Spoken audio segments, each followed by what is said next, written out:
I'm just going to introduce our next speaker. We are delighted and honoured to have our next guest, Nicole Jacobs. In 2019, Nicole was appointed as the first designate Domestic Abuse Commissioner for England and Wales. Nicole has dedicated her career to supporting victims and survivors and has more than 20 years' experience as a frontline worker in domestic abuse policy and intervention. So without further ado, Nicole Jacobs. Good morning. I'm so thrilled to be here, and I can't agree with you anymore about what you just said.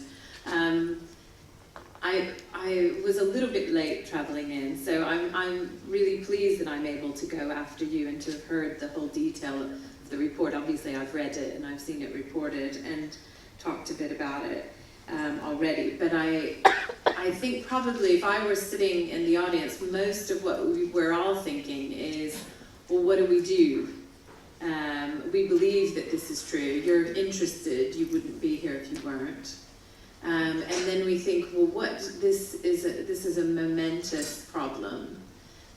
We call, there's a lot of media reporting, and it's true. Our police inspectors have been talking about an epidemic of violence.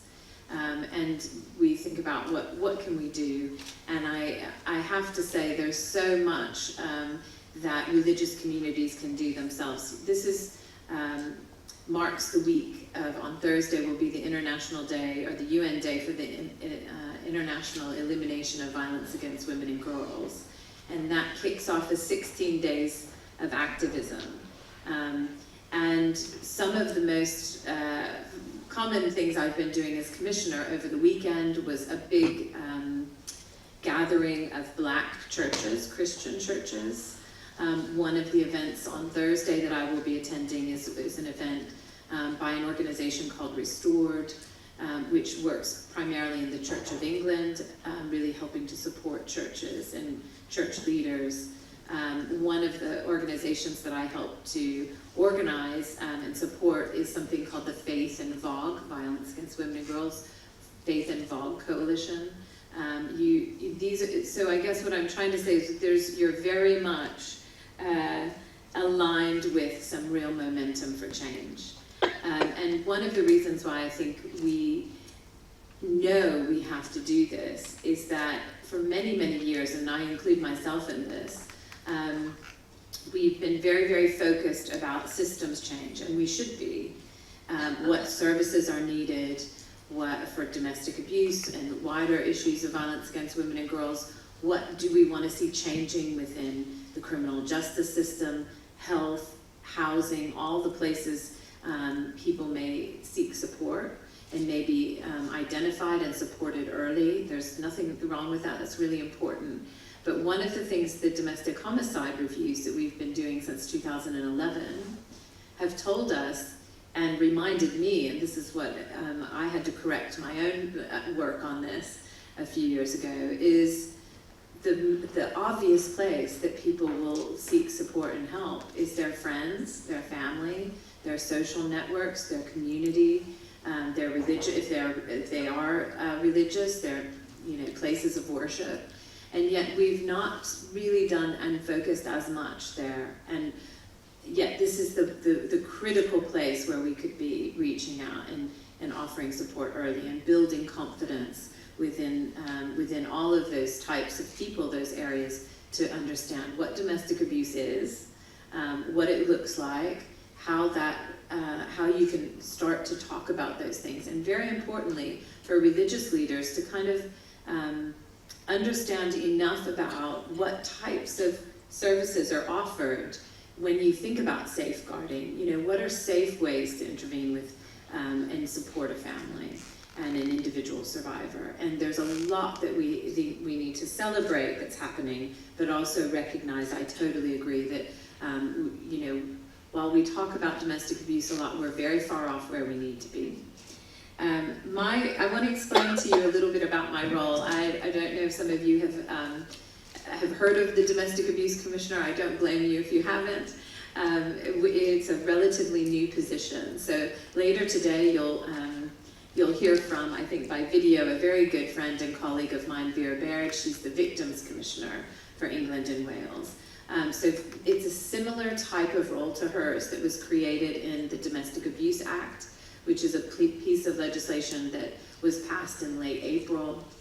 And my role, or the role of the Domestic Abuse Commissioner, was created in that piece of legislation. So it's a statutory role, it's not party political. I was appointed by government, but I'm there, and the legislation says it explicitly to both advise but also hold government to account, to provide public leadership on this issue. And so I won't be the commissioner forever, but there will be, I hope to be for the next few years, but in other words, the legislation would have to change for us to not have the office of a domestic abuse commissioner.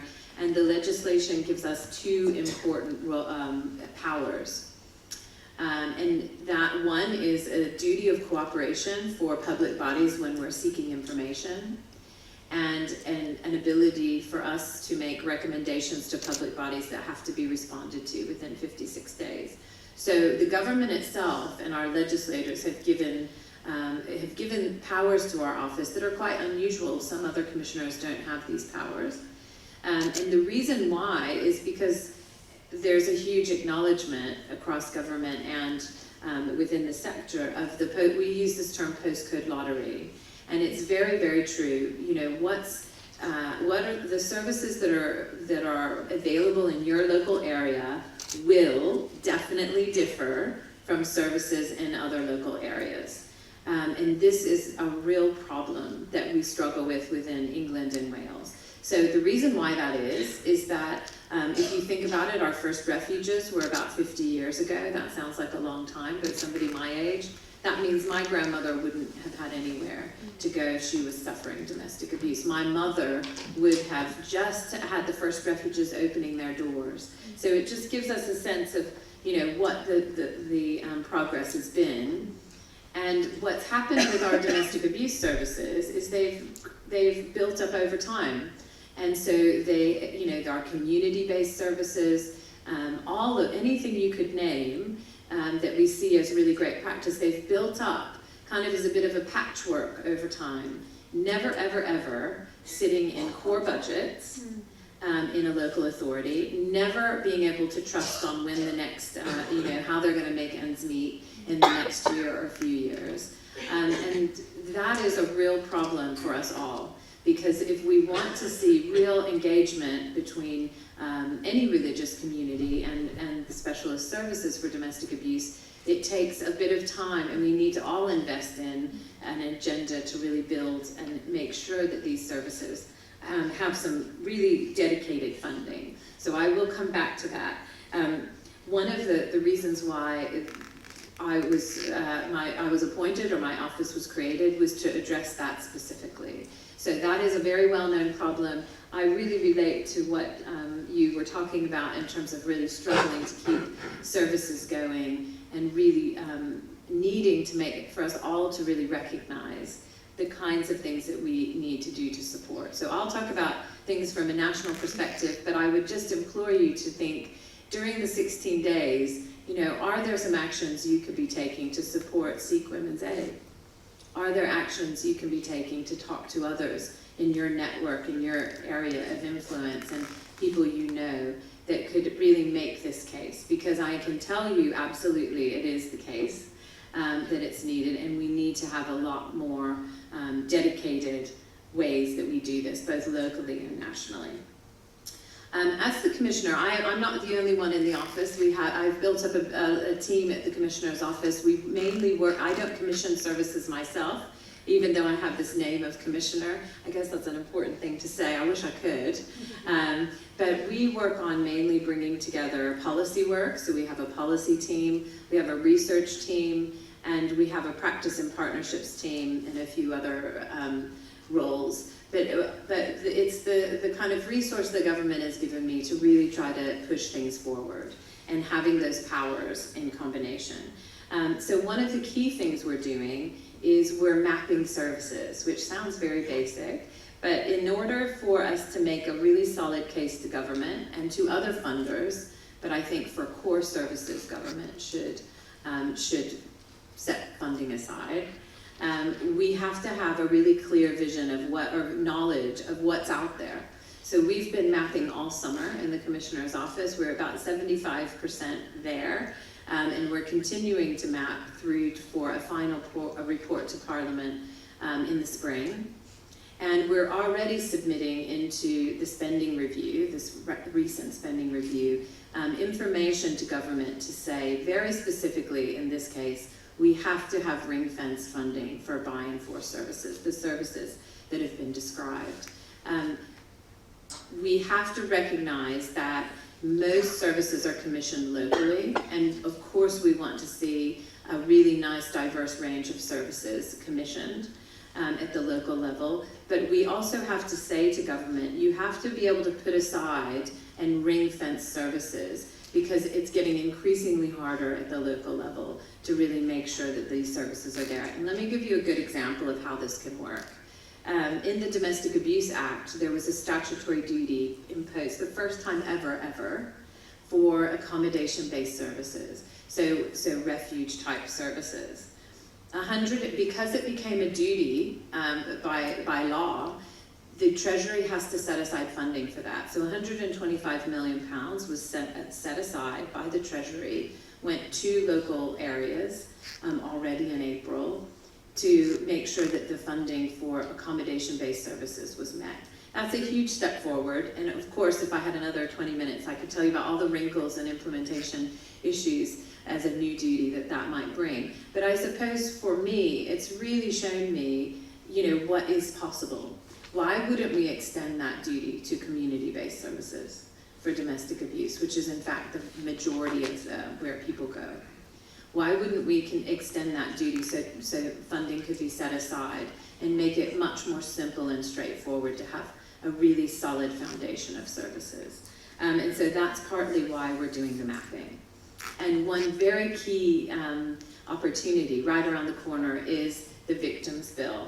So the government has agreed and proposed and certainly will be introducing a Victims' Bill, and they'll be going out to a public consultation about community-based services for domestic abuse, sexual violence specifically.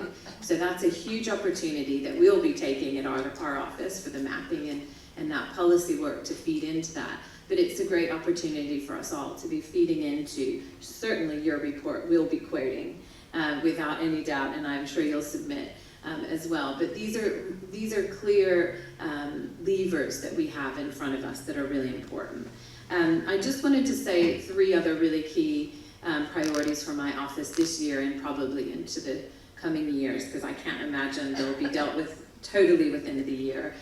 One is migrant survivors. So we didn't have a lot of success in the Domestic Abuse Act about provision of support for migrant survivors, people who may have varied recourse to public funds or no recourse at all. We didn't make any headway in the kind of fears that people have about coming forward to, say, the police or others, and that fear of information being passed along to immigration services. So that remains squarely a priority for my office. We've been doing a lot of work. Again, it ties into the funding that we think needs to be set aside for buy and force services. But we also have to see some kind of a firewall put in place so that people wouldn't fear coming forward for help if they knew that there was a duty for information not to be passed along to immigration services. And we need to sort that out. And we're working quite heavily on that as an issue in the Domestic Abuse Commissioner's office, because government right now is making some decisions about that firewall issue. And what we've said about the buy and force services is that we need to see at least, from our mapping, £97 million set to one side to be ring-fenced specifically for buy and force services.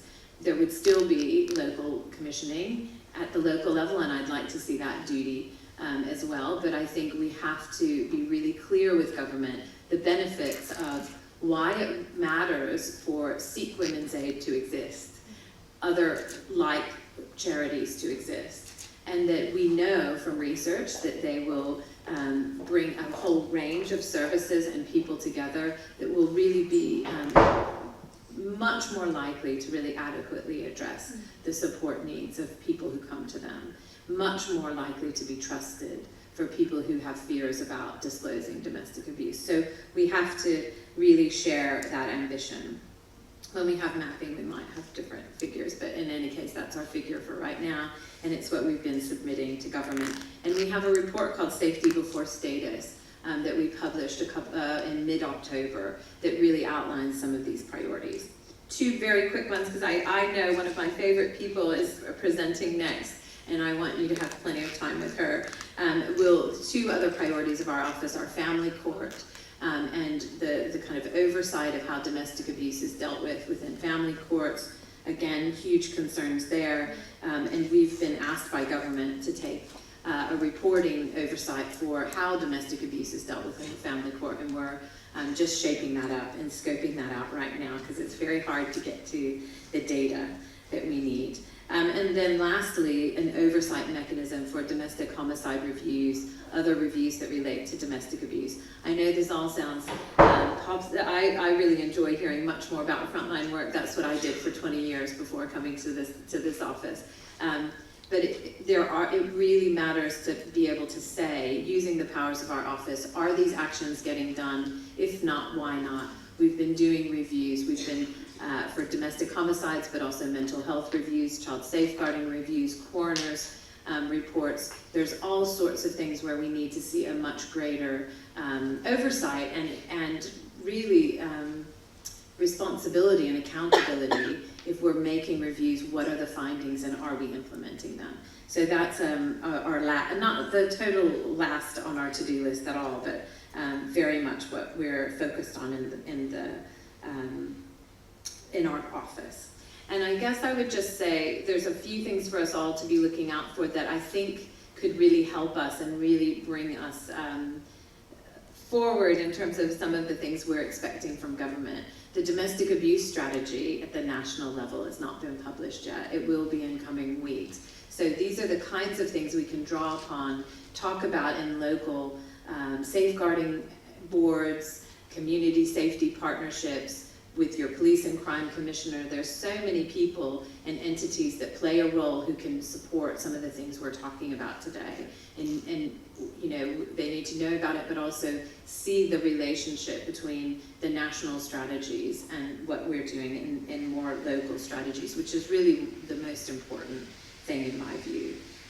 We have statutory guidance for the Domestic Abuse Act, again, which will be published relatively soon. And that has a lot of information in it for health settings, housing, a lot of the parts of the domestic, the places where we want to see really good activity about domestic abuse but weren't included in the Domestic Abuse Act. So I wanted to really emphasize that. And so those are the kinds of things we're keeping a very close eye on, wanting to influence. We'll be really trying to echo and make way for your report to be heard as loud as possible.